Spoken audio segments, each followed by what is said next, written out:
Athletes in China are usually very good when it comes to solo sports like weightlifting, gymnastics, and diving. But China doesn't really do a good job when it comes to team sports like soccer, baseball, and basketball. Even with a population of 1.4 billion people, China still struggles to rank highly when it comes to team sports. For example, the Chinese soccer team failed to qualify for the World Cup in 2022, extending its absence to more than 20 years. But other Asian countries like South Korea and Japan qualified, ranking at the 24th and 28th place in the power charts. In 2023, the Chinese basketball team was knocked out of the FIBA World Cup. They lost 3 games and only won 1 match against Angola, a small country of only 35 million people. As a result, they missed qualifying for the Paris 2024 Summer Olympics. Apart from soccer and basketball, China also struggles on other sports like baseball. This is the final moment of the 2023 World Baseball Classic against South Korea. South Korea beat China 22-2. Some of the other team sports China struggle with include rugby, cricket, and hockey. Even with its huge population, China still has a very hard time competing at a world level compared to other countries when it comes to team sports.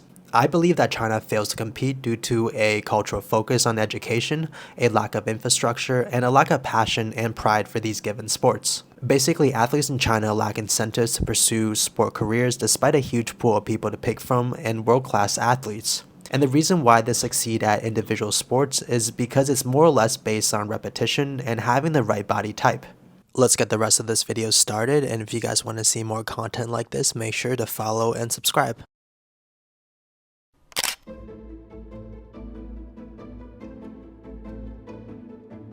Soccer or football in Europe or South America has a storied tradition and an aged national pride. And this magic can't be created overnight, especially in China. To excel at any team sport, it requires at least 3 generations of participation. The first generation has to become the dads who love the sport and watch it with their kids to instill a cultural love for the game.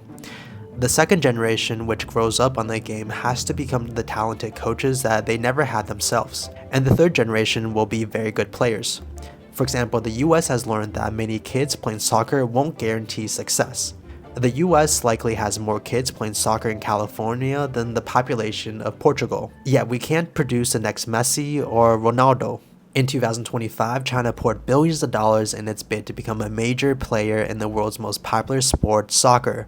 A decade later, China really don't have anything to show off when it comes to that investment. Authorities ordered schools to include soccer in their curriculum. They earmarked billions for tens of thousands of fields. Major company quickly invested in professional teams at home as well as abroad. They stocked these teams with imported players regardless of the cost. But this whole thing didn't really work for China when it comes to the long run. In 2024, the expensive recruits have gone, top teams have disappeared, and the national team is still far away from being a World Cup contender.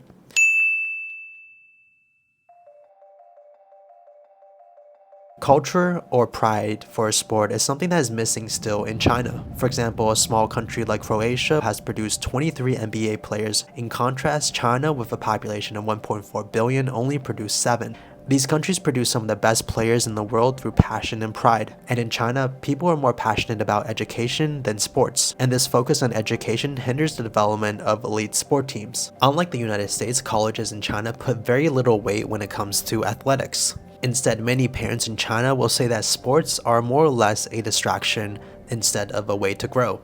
Being a star athlete in the United States in high school can lead to large scholarships for college. It can also strengthen your application for Ivy League schools or basically allow you to attend a school that is way out of your league.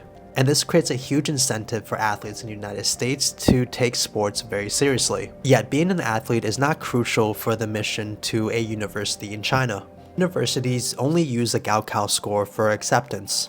This is basically their version of the SATs, and it creates an enormous amount of pressure for students. Most students spend a lot of time prepping and studying, and schools often start at 7 a.m. and let out between 4 to 5. Then students go to night classes where they get home at 9 p.m. They go to school, evening school, and even cram school. This leaves very little time for students to even care or practice team sports. Instead, most students play for fun, and this will not give you the skills to play pro or compete with other countries. In these countries, players start at a very young age and practice their skills every single day, and they practice with other top players through high school, travel teams, and college. And most of these students love what they do and they have a passion for the sport as well.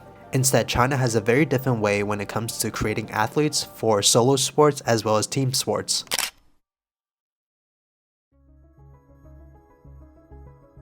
Unlike the West, Chinese athletes usually emerge from the sports academy system. China established this system by following the Soviet model, and this model has done well for its neighbor. They select promising youngsters and send them to state-sponsored training centers. They endure rigorous training for international competition through sheer repetition. In China, every government district has children between age 8 to 13 for the sports academy system. They search for students with a very specific body type. Doctors measure height, arm span, bone density, flexibility, and other factors. X-rays and bone tests are used to predict future growth, and this helps determine a child's future development and also their area of potential expertise. Gymnastic and diving camps are sent children who show exceptional flexibility and balance. Coaches send tall children to play volleyball and basketball, and those with quick reflexes are guided into ping pong. Kids with long arms are pushed into swimming or javelin throwing, and those with short arms make ideal weightlifters. According to a Los Angeles Times journalist, Ni Qingqing, he wrote that what he hates most about the training was the repetition. One drill was to jump from one end of the pool to the other, feet first 100 times facing the pool, 100 times facing away, and another 100 times head first. Like piano skills, these were the basics of diving. They call them popsicles or bingquer because they require a tight, streamlined entry. But to be great at a team sport, you need more than sheer repetition. There's no longer just one or a couple series of moves to perform, and these kids also have to want to be there as well, and they can't just be picked by the states. You need things like teamwork, passion, experience, good coaching, the right skills and timing, and so much more. And nowadays, many Chinese parents are reluctant to send their kids to these camps. The quality of life in China is just so much better than before, and there's less of an incentive to send your kids away for many years. And many families only have one child, and becoming an athlete is a hard life in China. About 6,000 professional athletes retire yearly in China,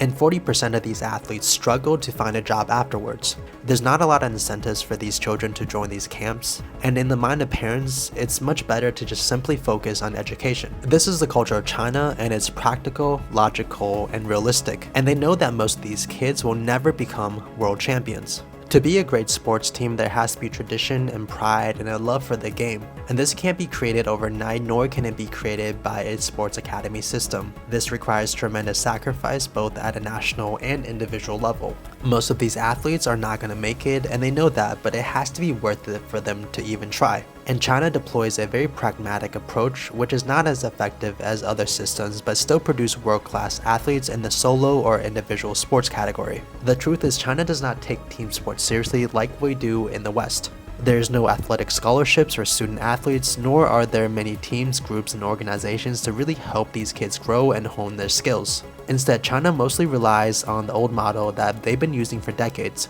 They scout children with the right physique and teach them how to do the same thing over and over again. But team sports is not just a series of repetition and genetics. So far in China, there's no official roadmap for finding the next Shohei Ohtani, and to do so requires a national obsession for the sport. It also requires individual sacrifice and the right culture and system for the kids to grow. And to be honest, I would much rather see China create thousands of engineers than a few talented sports players. And to add to that, there's nothing wrong with China as it is. China doesn't have to become an athletic powerhouse, and instead it should be able to create its own identity and its own interest. The truth is, most Chinese students are way too busy studying than to play football, basketball, or soccer. And China itself also excels in its own sport categories like tennis, diving, and badminton. And the country's state-sponsored or state-driven approach has made the sport extremely competitive, and China's one of the best countries in these categories. Thank you guys so much for watching my video. I hope you guys enjoy. I make videos like this every single week, so make sure to like and subscribe, and I'll see you guys next time.